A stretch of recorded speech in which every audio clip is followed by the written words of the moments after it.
Namaste students. Welcome to the biology regular class. This is the third session of the chapter The Living World. In the previous session we have discussed about what is living, what are the characteristic features of living organisms. Among the characteristic features we have discussed about those characteristic features that are considered as defining properties of living organisms and those characteristic features which are not considered as defining property of living organisms. Among them we have discussed about growth, reproduction, metabolism, consciousness and cellular organization. Among these characteristic features, growth and reproduction are those characteristic features which cannot be considered as defining property of living organisms. Whereas the characteristic features like metabolism, consciousness, cellular organization are considered as defining property of living organisms. In the previous session, I had given a question that if a person is brain dead or is in coma, whether to consider him as living or non-living.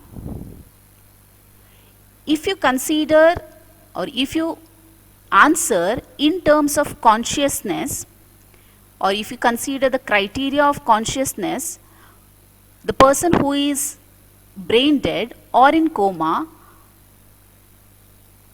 is not conscious of himself, he is not aware of himself, or he lacks consciousness. If we consider only that criteria, then we may think that he is non-living. But that is not the only characteristic feature that we are going to consider for distinguishing a living organism from non-living thing. Thus, we can consider other characteristic features like metabolism, cellular organization, etc. So, the person, even though he is brain dead or he is in coma, metabolic activities takes place within his body. Like cellular respiration may take place, and even the body has cellular organization. The body is made up of cell. Cell has various types of cell organelles. The organelles, each and every organelle performs its own function such that the cell completes all its metabolic activities.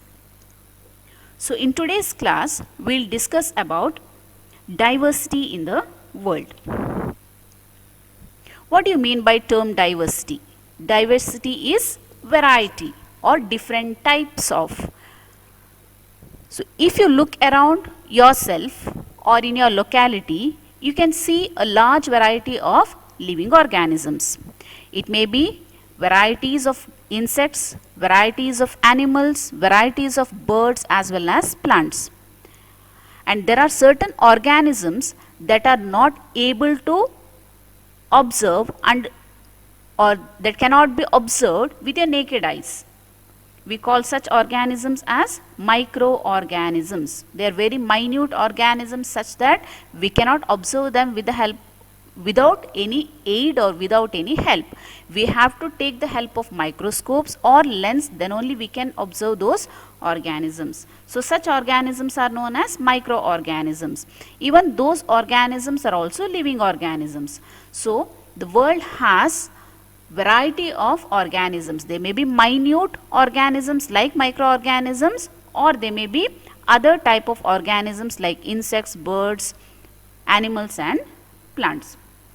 As I told, if you observe in your locality or in your area the types of organisms, you will get a number of types of organisms or number of varieties of living organisms.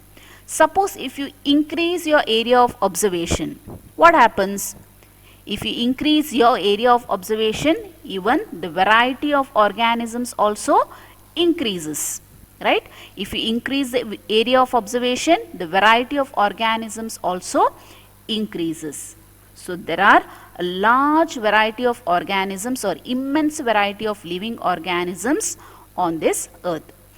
According to a survey, the number of species that are known and described are between 1.7 to 1.8 million. All those varieties of organisms that you see around you are called as species. Remember that species are those variety of organisms that you see around you. According to a survey, how many species are there? Altogether, there are 1.7 to 1.8 million species that have been known and described. This number refers to biodiversity on Earth. So we can define biodiversity as the number and types of organisms present on the Earth as biodiversity. So biodiversity is number and types of organisms present on Earth. So there are millions of organisms. Suppose if you explore a new area or even the old area, new organisms are continuously being identified. Remember that the number of organisms is not fixed to 1.7 to 1.8 million. Suppose if you explore new areas or those areas where you have already identified the organisms, you can get large number of organisms, or new organisms may be continuously identified or being added to the list. So remember that biodiversity is not limited to the existing life forms. You may, if you explore, you may get new organisms. So this huge available variety of organisms cannot be studied. Each and every organism, that is 1.7 to 1.8 million organisms, it is highly impossible to study this, and it is highly impossible to identify and remember each and every organism. So, as a solution for this problem, a proper system of classification and nomenclature has to be done. Okay. Since it is very difficult to remember each and every species or organism, to make our study convenient, a proper system of classification and nomenclature has to be done. So this led to a new branch of biology that is known as systematics. The word systematics is derived from the Latin word systema, that means systematic arrangement of organisms.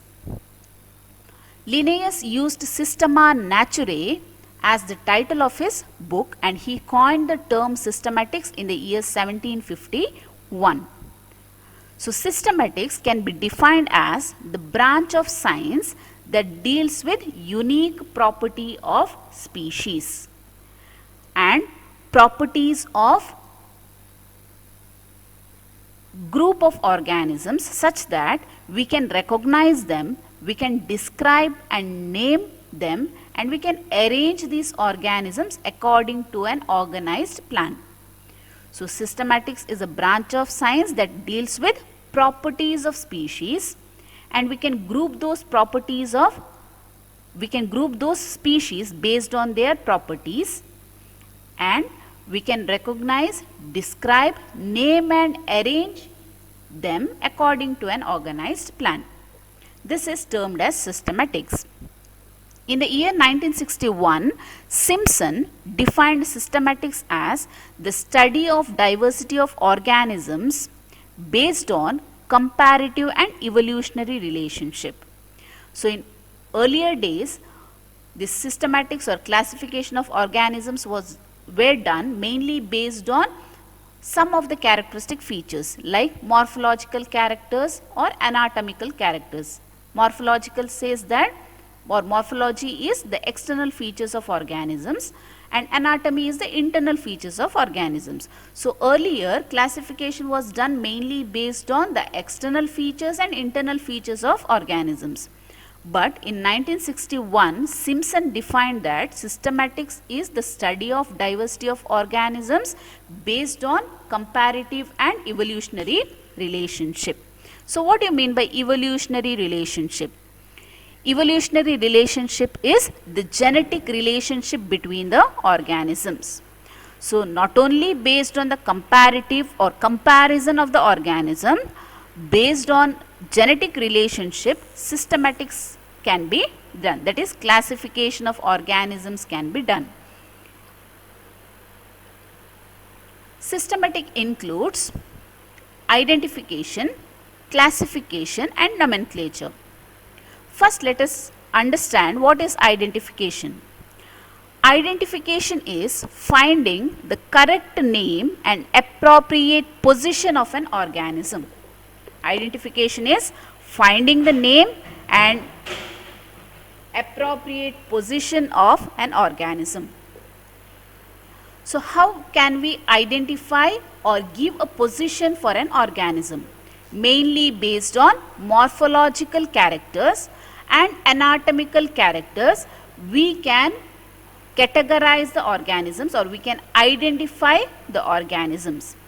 So morphological characters are the external characteristic features of organisms. Anatomical characters are the internal characteristic features of organisms. So both morphological and anatomical characters of organisms are examined and then proper identification of the organism can be done. Now let us see what is classification. Classification is the process by which organisms are grouped into convenient categories. So how do we group them into convenient categories? Based on some easily observable characters.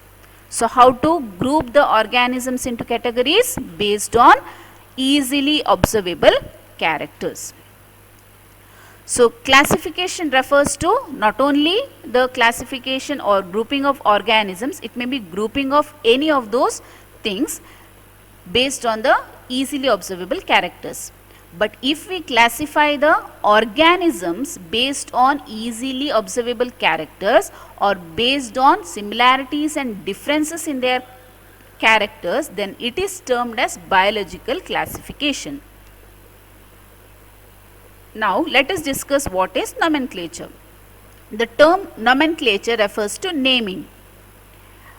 In chemistry you might have heard about nomenclature, right? So nomenclature is naming.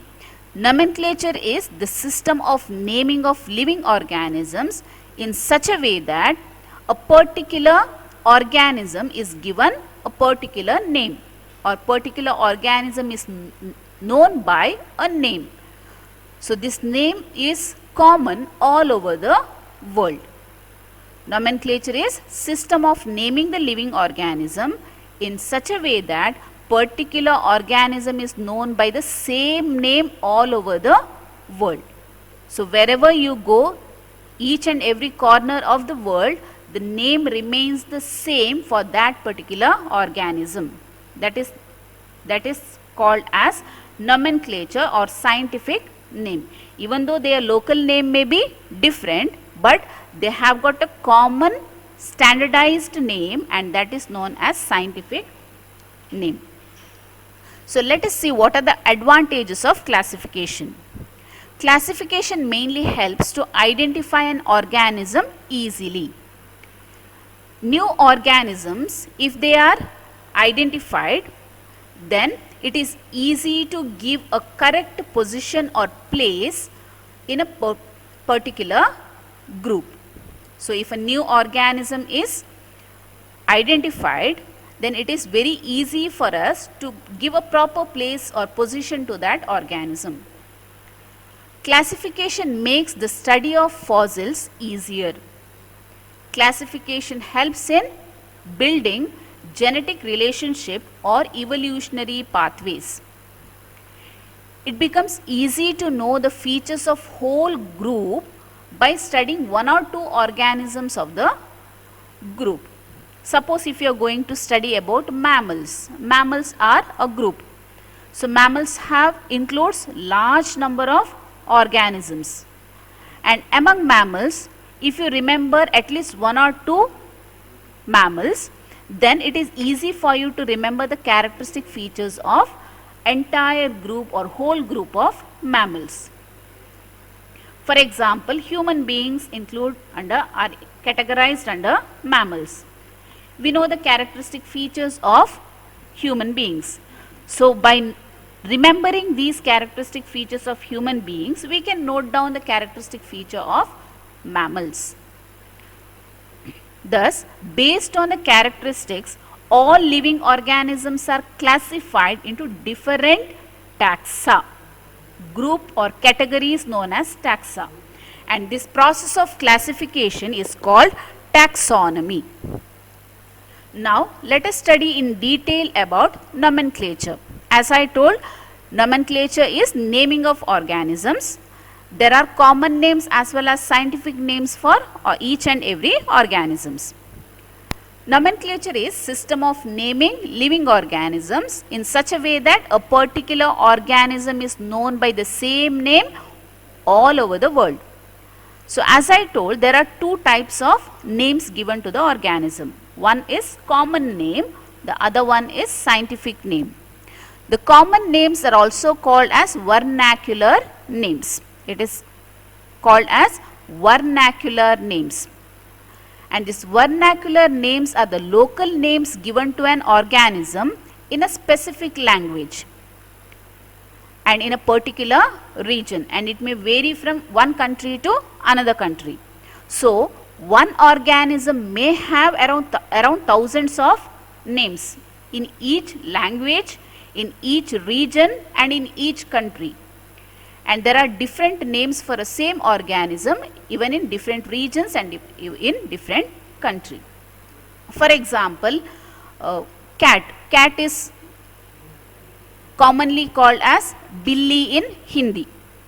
That is based on the language, we name them as Billy. In Kannada, if you name them, we commonly call it as Bekku. That is the local name or the common name. It varies from language to language, and it is highly impossible to remember all the names based on language, based on region, based on country. People are familiar to local names since their childhood because they usually come across those names from childhood days. So this common name will be very familiar to the people, but scientific name is not so familiar. And sometimes common names are given based on some features of the organisms. Based on some features of the organism, a common name can be given. Now let us discuss what is scientific name, how it is different from the common name. Scientific name is the name given by biologists. Scientific name is name given by biologists, and these names represent a particular organism in every part of the world. The system of providing the scientific name is called binomial nomenclature. So through which system we usually name the organisms, or how do we provide a scientific name? By giving a name with two words, that is binomial nomenclature. And the scientific name must be acceptable in every part of the world. And scientific names can be assigned based on the principles and criteria that has been framed by certain organizations. Scientific name is different for each species, and the same name cannot be used for other organisms. So each species will have a particular scientific name. The same scientific name cannot be given to other organism. So now let us discuss about binomial nomenclature. As I mentioned earlier, binomial nomenclature is the scientific way of assigning the names to living organisms. So this binomial nomenclature was developed by Carolus Linnaeus in the year 1751. All scientific names for animals under binomial nomenclature were given by Carolus Linnaeus, especially in his 10th edition of book Systema Naturae. Whereas Linnaeus named varieties of plants or plant species according to binomial nomenclature in his book named Species Plantarum. So these are the two important books given by Carolus Linnaeus. They are Systema Naturae and Species Plantarum. Systema Naturae and Species Plantarum. Systema Naturae includes scientific names of animals, whereas Species Plantarum includes scientific names of plants. Binomial nomenclature is the system of providing standardized name or distinct name to organism, and each name consists of two words. The first word is the generic name that represents name of the genus, whereas the second word is specific epithet that represents name of the species. So binomial nomenclature is system of providing standardized name or distinct name to organism, and binomial nomenclature consists of two words. The first word is generic name, second word is specific epithet. The first word generic name represents name of the genus, the second name specific epithet represents name of the species. For example, if we consider scientific name of mango, what is the scientific name of mango? Scientific name of mango is Mangifera indica. So here there are two words. The first word, that is Mangifera, is the generic name, whereas indica is the specific epithet.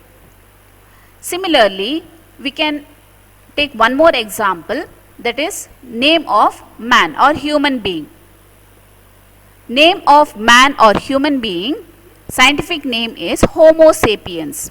So here Homo refers to generic name, whereas sapiens refers to specific epithet. So next we shall discuss about some of the organizations that frames rules, principles or criteria for naming the organisms, or we will discuss about some of the nomenclature codes which frames rules and criteria for naming various organisms. Rules of binomial nomenclature were initially framed by Linnaeus in his books Species Plantarum and Systema Naturae. The rules were revised again by following nomenclature codes. So there are various nomenclature codes for various organisms. So they are ICBN, ICZN, ICNB, ICVN, ICNCP. So these are some of the nomenclature codes that I have mentioned. But in your NCERT they have mentioned only about two of the nomenclature codes. They are ICBN and ICZN. Just for your reference or additional knowledge, I have given some other nomenclature codes. ICBN is International Code for Botanical Nomenclature, which frames rules and principles for naming plants. ICZN is International Code of Zoological Nomenclature, which frames rules and principles for naming the animals. ICNB, that is International Code of Nomenclature of Bacteria, they frame rules and principles for naming or nomenclature of bacteria. ICVN, that is International Code of Viral Nomenclature, they frame rules and principles for nomenclature of various viruses or different types of viruses.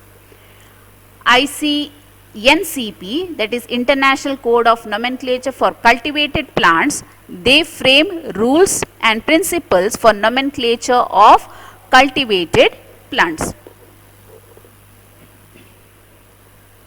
So next, let us discuss about taxonomy.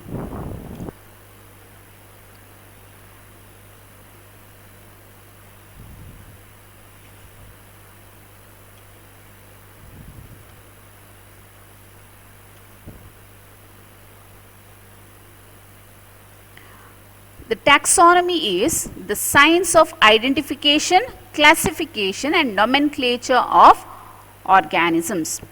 So based on the characteristic features of living organisms, they can be classified into different taxa.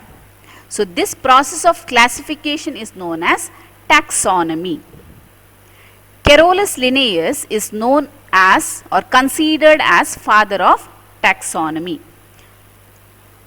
The basis of modern taxonomy is mainly based on various criteria. So initially, as I told earlier, initially classification was done mainly based on external morphological features as well as anatomical features.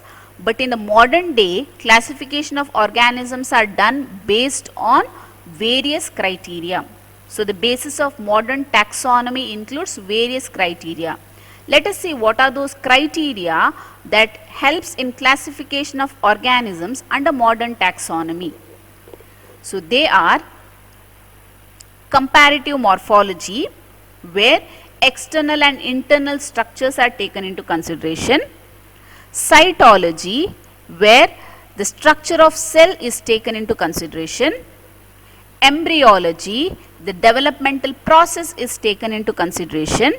And ecology, the ecological information of the organism is considered. So how organisms are classified based on modern taxonomy? Based on external and internal structure, based on the structure of the cell, based on the developmental process of the organism, and based on ecological information of organism. So this helps to study about similarities, dissimilarities as well as genetic relationship or evolutionary relationship of various organisms. So before that, we'll just note down what are the various rules and regulations that has to be followed while naming the living organisms. So there are certain principles that has to be followed for naming the organisms. The living organisms can be named based on certain universal rules or universal principles. So some of these universal principles for nomenclature are: biological names or scientific names are generally in Latin and they are written in italics. So the first rule is biological names are generally in Latin and they have to be written in italics. They are Latinized or derived from Latin irrespective of their origin. That indicates that they have to be, the name has to be Latinized. So if the name is taken from any other language, then the name has to be Latinized. The next rule says that the first word of the binomial nomenclature or biological name represents the genus, while the second word represents the specific epithet. Both the words in the scientific name, when handwritten, they have to be underlined separately. When printed, it should be in italics. So that printing in italics indicate the Latin origin. The first word denotes genus and the genus name should start with a capital letter, while the specific epithet should begin with small letter. As we have noted down the scientific name of mango, that is Mangifera indica. Okay. So first name, genus name should begin with capital letter, whereas species name should begin with small letter. And there should be two words in a binomial nomenclature. And from where these names are derived? They are derived from Latin. Okay, and they have to be written in italics. If they are handwritten, then they have to be underlined separately. So even the name of the author can also be added to the scientific name. Name of the author, author indicates who describes about this organism, can also be added. For example, the scientific name of mango can also be written as Mangifera indica Linn. Mangifera indica Linn. So here Mangifera refers to genus name, indica refers to species name, whereas Lin refers to the author or the person who first describes about this organism, that is Carolus Linnaeus. Just note down these universal rules of nomenclature, which is very, very, very important and usually asked, compulsorily asked for 2 marks. And you have to remember this nomenclature. So this will not be repeated again and again. Whenever you are writing the scientific name of an organism, you have to follow these rules.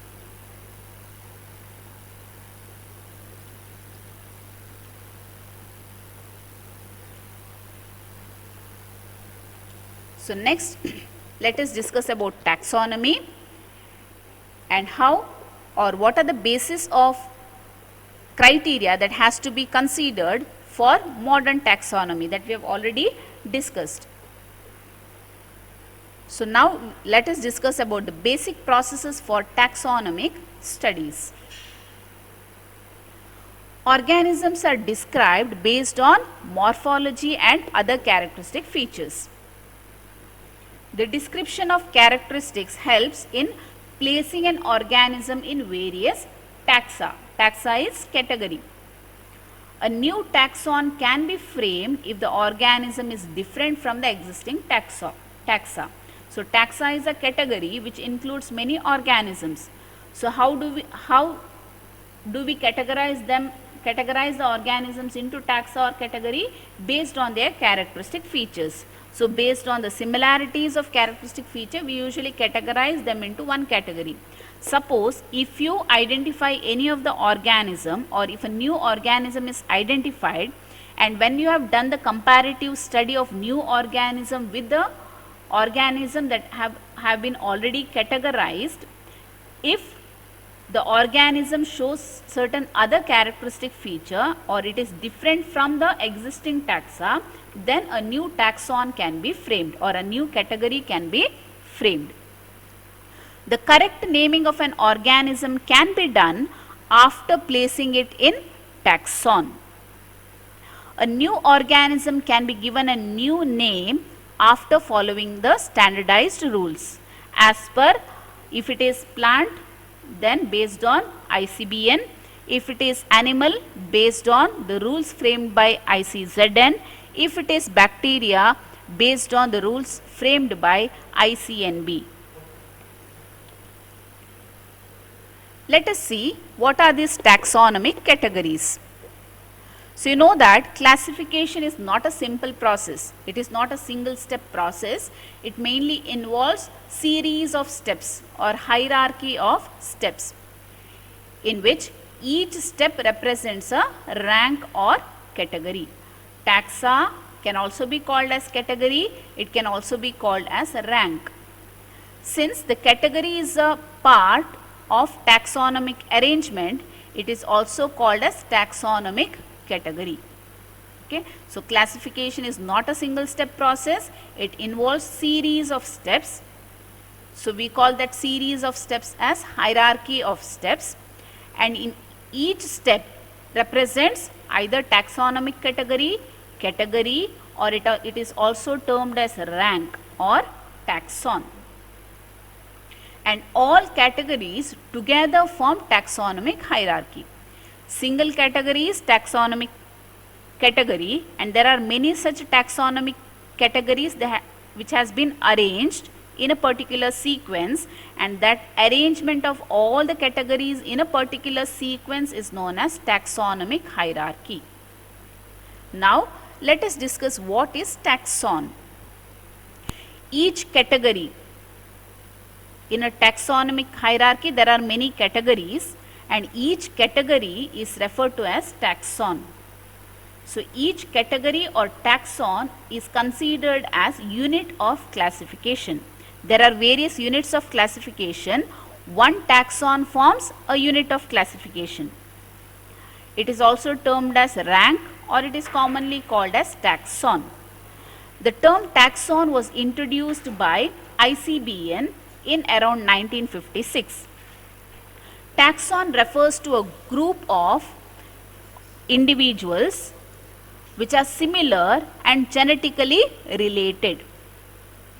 Taxon represents or refers to group of organisms or individuals who share similar characteristic features, who are genetically related and have certain characters distinct from other groups. A taxon includes descendants of a common ancestral species. Descendants are the followers or the next generation members. Okay, so taxon includes descendants of common ancestral species. So next, let us discuss what is taxonomic hierarchy. The taxonomic hierarchy is the system of arranging taxonomic categories in a descending order. System of arranging taxonomic categories in a descending order. It was first introduced by Linnaeus in 1751.